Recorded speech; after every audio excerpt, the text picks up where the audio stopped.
ಬೀದರ್ನ BRIMS ಆಸ್ಪತ್ರೆಯಲ್ಲಿ current ಕೈಕೊಟ್ಟಿದೆ. ನಿನ್ನೆ ರಾತ್ರಿ ವರುಣನ ಆರ್ಭಟಕ್ಕೆ ವಿದ್ಯುತ್ ಕೈಕೊಟ್ಟಿದೆ. ರೋಗಿಗಳು ಹಾಗೂ ಅವರ ಸಂಬಂಧಿಕರು ಈ ಸಂದರ್ಭದಲ್ಲಿ ಪರದಾಟವನ್ನ ನಡೆಸ್ತಾ ಇದ್ದಾರೆ. ಎನ್ಐಸಿಯು ವಾರ್ಡ್ನಲ್ಲಿ ಇದ್ದಂತಹ ನವಜಾತ ಶಿಶುಗಳನ್ನ ಕೂಡ ಶಿಫ್ಟ್ ಮಾಡಲಾಗಿದೆ.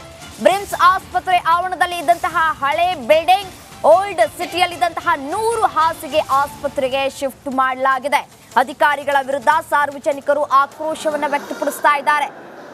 ಇಲ್ಲಿ ಅಧಿಕಾರಿಗಳು ಯಾವುದೇ ರೀತಿಯಾದಂತಹ ಮುಂಜಾಗ್ರತಾ ಕ್ರಮವನ್ನ ತೆಗೆದುಕೊಳ್ಳುವುದಿಲ್ಲ. ಪ್ರತಿ ಬಾರಿ ಮಳೆ ಬಂದಂತಹ ಸಂದರ್ಭದಲ್ಲಿ ಬ್ರಿಮ್ಸ್ ಆಸ್ಪತ್ರೆಯಲ್ಲಿ ಇದೇ ರೀತಿಯ ವಾತಾವರಣ ನಿರ್ಮಾಣ ಆಗುತ್ತೆ.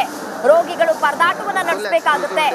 ರೋಗಿಗಳ ಸಂಬಂಧಿಕರು ಕೂಡ ಎಲ್ಲಿ ಹೋಗೋದು ಮಳೆ ನೀರು ಬಂದಂತಹ ಸಂದರ್ಭದಲ್ಲಿ ಅನ್ನುವಂತಹ ಪ್ರಶ್ನೆಗಳನ್ನ ಮಾಡ್ತಾ ಇದ್ದಾರೆ.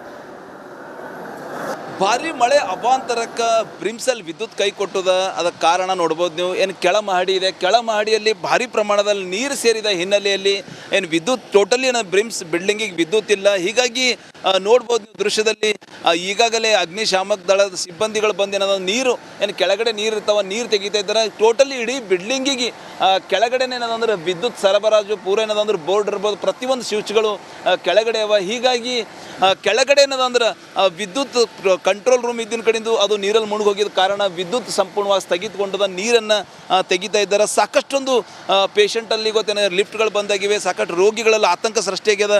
ಶಿಶುಗಳಿಗೆ ಬೇರೆ ಕಡೆ ಸ್ಥಳಾಂತರ ಮಾಡಿದ್ದಾರೆ, ಬೇರೆ ಹಾಸ್ಪಿಟಲ್ಲು.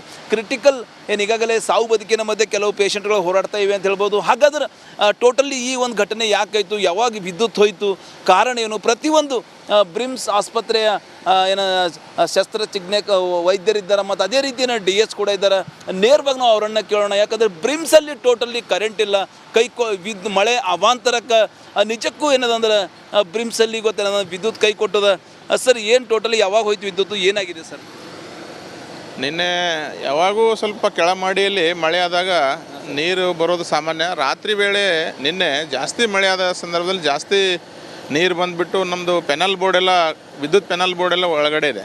ಟೋಟಲಿ ವಿದ್ಯುತ್ ಕಂಟ್ರೋಲ್ ಪೆನಲ್ ರೂಮ್ ಕೆಳಗಡೆ ಇದೆ ಸರ್? ಕೆಳಗಡೆ ಇದೆ. ಸೊ ಜಾಸ್ತಿ ನೀರು ಬಂದುಬಿಟ್ಟು ಆ ನೀರಲ್ಲಿ ಮುಳುಗಿ ನಮಗೆ ಸುಮಾರು ನಸ್ಕಿನ ಜಾವ 5-5:30 ಗಂಟೆಗೆ ಸ್ವಲ್ಪ ವಿದ್ಯುತ್ ಸಮಸ್ಯೆ ಆಗಿತ್ತು.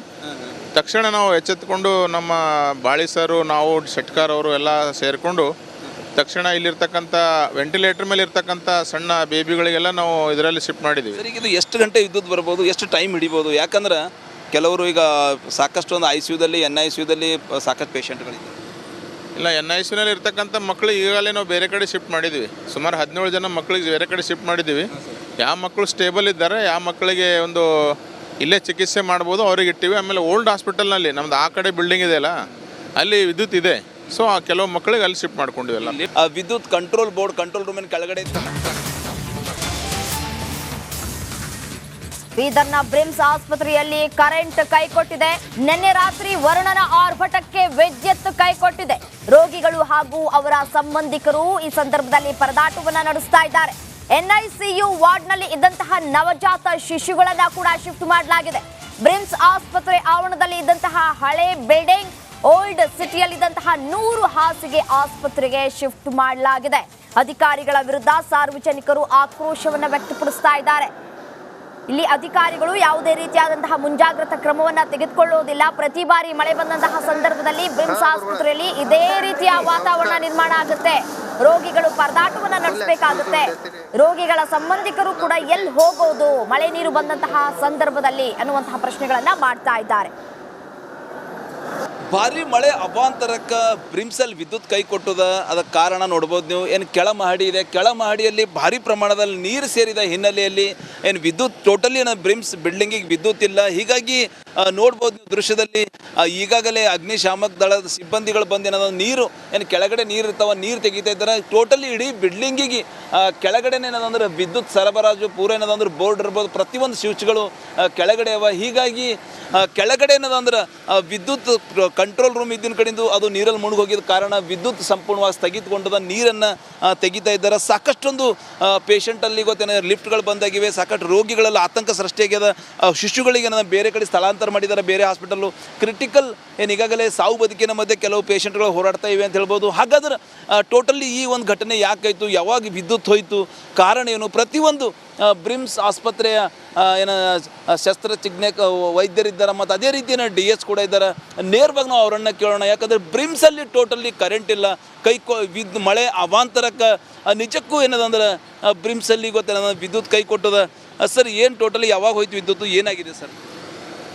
ನಿನ್ನೆ ಯಾವಾಗೂ ಸ್ವಲ್ಪ ಕೆಳಮಾಡಿಯಲ್ಲಿ ಮಳೆ ಆದಾಗ ನೀರು ಬರೋದು ಸಾಮಾನ್ಯ. ರಾತ್ರಿ ವೇಳೆ ನಿನ್ನೆ ಜಾಸ್ತಿ ಮಳೆ ಆದ ಸಂದರ್ಭದಲ್ಲಿ ಜಾಸ್ತಿ ನೀರು ಬಂದುಬಿಟ್ಟು ನಮ್ಮದು ಪೆನಲ್ ಬೋರ್ಡ್ ಎಲ್ಲ ವಿದ್ಯುತ್ ಪೆನಲ್ ಬೋರ್ಡ್ ಎಲ್ಲ ಒಳಗಡೆ ಇದೆ. ಟೋಟಲಿ ವಿದ್ಯುತ್ ಕಂಟ್ರೋಲ್ ಪೆನಲ್ ರೂಮ್ ಕೆಳಗಡೆ ಇದೆ ಸರ್? ಕೆಳಗಡೆ ಇದೆ. ಸೊ ಜಾಸ್ತಿ ನೀರು ಬಂದುಬಿಟ್ಟು ಆ ನೀರಲ್ಲಿ ಮುಳುಗಿ ನಮಗೆ ಸುಮಾರು ನಸ್ಕಿನ ಜಾವ 5-5:30 ಗಂಟೆಗೆ ಸ್ವಲ್ಪ ವಿದ್ಯುತ್ ಸಮಸ್ಯೆ ಆಗಿತ್ತು.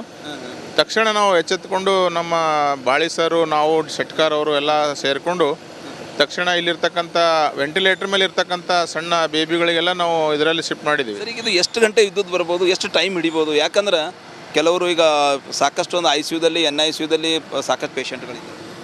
ಇಲ್ಲ, NICUನಲ್ಲಿ ಇರ್ತಕ್ಕಂಥ ಮಕ್ಕಳಿಗೆ ಈಗಾಗಲೇ ನಾವು ಬೇರೆ ಕಡೆ ಶಿಫ್ಟ್ ಮಾಡಿದ್ದೀವಿ. ಸುಮಾರು 17 ಜನ ಮಕ್ಕಳಿಗೆ ಬೇರೆ ಕಡೆ ಶಿಫ್ಟ್ ಮಾಡಿದ್ದೀವಿ. ಯಾವ ಮಕ್ಕಳು ಸ್ಟೇಬಲ್ ಇದ್ದಾರೆ, ಯಾವ ಮಕ್ಕಳಿಗೆ ಒಂದು ಇಲ್ಲೇ ಚಿಕಿತ್ಸೆ ಮಾಡ್ಬೋದು ಅವ್ರಿಗೆ ಇಟ್ಟಿವಿ. ಆಮೇಲೆ ಓಲ್ಡ್ ಹಾಸ್ಪಿಟಲ್ನಲ್ಲಿ ನಮ್ದು ಆ ಕಡೆ ಬಿಲ್ಡಿಂಗ್ ಇದೆಯಲ್ಲ, ಅಲ್ಲಿ ವಿದ್ಯುತ್ ಇದೆ. ಸೊ ಆ ಕೆಲವು ಮಕ್ಕಳಿಗೆ ಅಲ್ಲಿ ಶಿಫ್ಟ್ ಮಾಡ್ಕೊಂಡಿವೆಲ್ಲ. ವಿದ್ಯುತ್ ಕಂಟ್ರೋಲ್ ಬೋರ್ಡ್ ಕಂಟ್ರೋಲ್ ರೂಮಿನ ಕೆಳಗಡೆ ನಮಸ್ಕಾರ, ಕರ್ನಾಟಕ ಪ್ರೈಮ್ ಟೈಮ್ಗೆ ಸ್ವಾಗತ. ನಾನು ಜಯಪ್ರಕಾಶ್ ಶೆಟ್ಟಿ.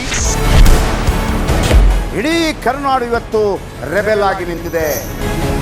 ಈ ಹಗರಣಗಳನ್ನು ಸದನದಲ್ಲಿ ಪ್ರಸ್ತಾಪ ಮಾಡಲು ಕೂಡ ಕಾಂಗ್ರೆಸ್ ಹಿಂದೇಟು ಹಾಕಿದ್ದೇಕೆ? ನಿಮ್ಗೆ ಸಂಬಳ ಅದಕ್ಕೆ, ನಿಮಗೆ ವಾಹನ ಅದಕ್ಕೆ, ನಿಮಗೆ ವೆಪನ್ ಅದಕ್ಕೆ, ನೀವು ಅದನ್ನು ಸೆರೆ ಹಿಡಬೇಕಾಗಿತ್ತು. ನೀವು ವಿದ್ಯುತ್ ಬರ ಇದೆ ಅಂತ ಹೇಳ್ತಾ ಇದ್ದೀರಿ, ಎಲ್ಲಿ ಬರ ಇದೆ ನೀವು ಹೇಳಬೇಕು. ಪಾಕಿಸ್ತಾನ್ ಆಕ್ಯುಪೈಡ್ ಕಾಶ್ಮೀರ್ ಅದು ಎಂದೆಂದಿಗೂ ನಮ್ಮದು. 40 ಮೆಷಿನ್ಗಳು ತಂದಿತ್ತು ನೋಟ್ ಎಣಿಸುವುದಕ್ಕೆ, ಅದೇ ಹಾಳಾಯಿತು. ಮಥುರಾದ ಗಲಾಟೆ ಇದೆಯಲ್ಲ, ಅದು ಸ್ಥಳೀಯವಾಗಿ ಕೂತು ಪರಿಹರಿಸಬಹುದಾದಂಥ ಕಾನೂನಿದೆ. ಗ್ಯಾರಂಟಿ ಯೋಜನೆಯಿಂದ ನಷ್ಟ ಆಗಿದೆ, ಲಾಭ ಆಗಿದೆ, ದಯವಿಟ್ಟು ಹೇಳಿ. Dawood Ibrahim most wanted criminal ಯಾವಾಗಾದ ಅಂದರೆ ಇಲ್ಲಿ ತನಕ ಭಾರತ ದೇಶದಲ್ಲಿ ಓರ್ವ ದಲಿತ ಪ್ರಧಾನಿಯಾದಂಥ ಇತಿಹಾಸವೇ ಇಲ್ಲ. ರಿಪಬ್ಲಿಕ್ ವರ್ಲ್ಡ್ ಆಪ್ ಇದು ಕೇವಲ ಅಪ್ಲಿಕೇಶನ್ ಅಲ್ಲ, ಸಮಗ್ರ ಸುದ್ದಿಗಳ ಸಂಪರ್ಕ ಮಾರ್ಗಕ್ಕೆ ಕ್ರಾಂತಿಕಾರಿ ಬದಲಾವಣೆ. ರಿಪಬ್ಲಿಕ್ ವರ್ಲ್ಡ್ ಆಪ್ ಕೇವಲ ಸುದ್ದಿ ಅಪ್ಲಿಕೇಶನ್ ಅನ್ನ ಪರಿಚಯ ಮಾಡ್ತಾ ಇಲ್ಲ, ಬದಲಾಗಿ ಡಿಜಿಟಲ್ ಸುದ್ದಿ ಬಳಕೆಯ ಹೊಸ ಯುಗಕ್ಕೆ ನಾಂದಿ ಹಾಡ್ತಾ ಇದೆ. ಇದೊಂದು ಬ್ರೇಕಿಂಗ್ ನ್ಯೂಸ್, ಪ್ರಭಾವಶಾಲಿ ಕಾರ್ಯಕ್ರಮಗಳಿಗೆ ಗಟ್ಟಿಯಾದ ವೇದಿಕೆ. ರಿಪಬ್ಲಿಕ್ ವರ್ಲ್ಡ್ ಅಪ್ಲಿಕೇಶನ್ ಈಗ ಲೈವ್ ಆಗಿದೆ. ಗೂಗಲ್ ಪ್ಲೇಸ್ಟೋರ್ ಮತ್ತು ಆಪಲ್ ಆಪ್ ಸ್ಟೋರ್ ಎರಡರಲ್ಲೂ ಲಭ್ಯವಿದೆ. ಈಗಲೇ ಡೌನ್ಲೋಡ್ ಮಾಡಿ.